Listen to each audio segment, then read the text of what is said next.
Le jour où les ballonnautes arrivent à la cour de la Haute-Franconie, ils assistent à la fête des artilleurs. Le 4 juin 1932, Jacob Schmidt note dans son carnet de voyage « Mais qu'est-ce qu'il se passe ici? Toute la cour parée de drapeaux. Ah oui, c'est la fête des artilleurs en présence du prince Ruprecht de Bavière. L'excitation est telle qu'on a peine à y croire.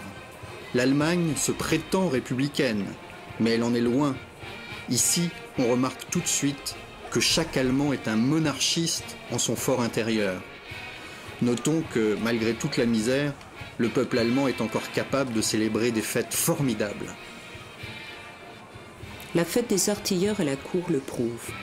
Le peuple aime le faste et les défilés militaires, et non pas les débats. Ce n'est pas facile pour la démocratie. On préfère les solutions faciles. C'est la raison pour laquelle, dans la République de Weimar, nombreux sont ceux qui trouvent la monarchie bien plaisante. Des sympathisants nazis nous ont invités à aller manger à la cuisine. Nous y sommes effectivement allés et nous avons obtenu sans problème un repas. C'était excellent. Ceux qui ont le droit d'y manger peuvent vraiment s'estimer heureux. Les nationaux socialistes savent comment séduire les ouvriers et les petits gens et en faire des partisans. Mais Jacob Schmidt ne se laisse pas séduire. Il est même écœuré du racolage et des querelles politiques.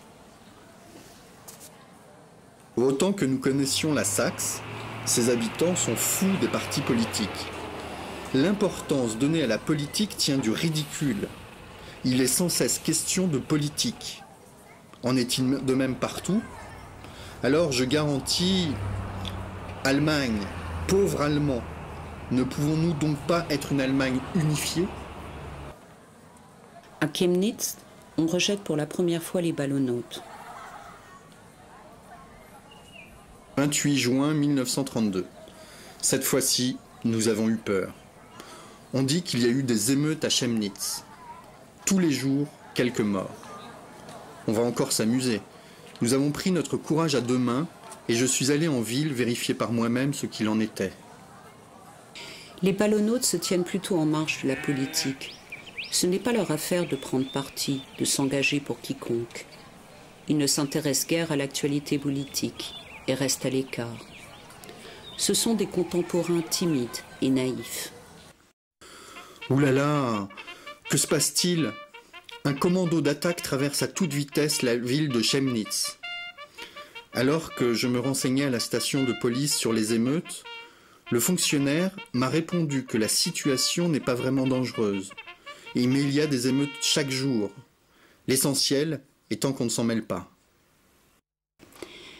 La première épreuve réellement dure les attend dans la capitale allemande, à Berlin.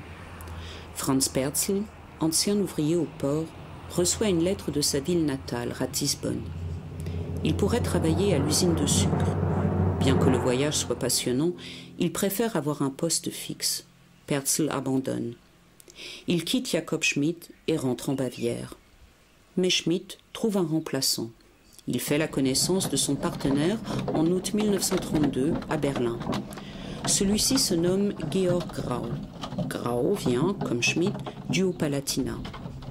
Un original entreprenant, aimant l'aventure, toujours en voyage, arrivé depuis peu dans le Brandenburg où il ne cesse de rêver de sa Bavière natale.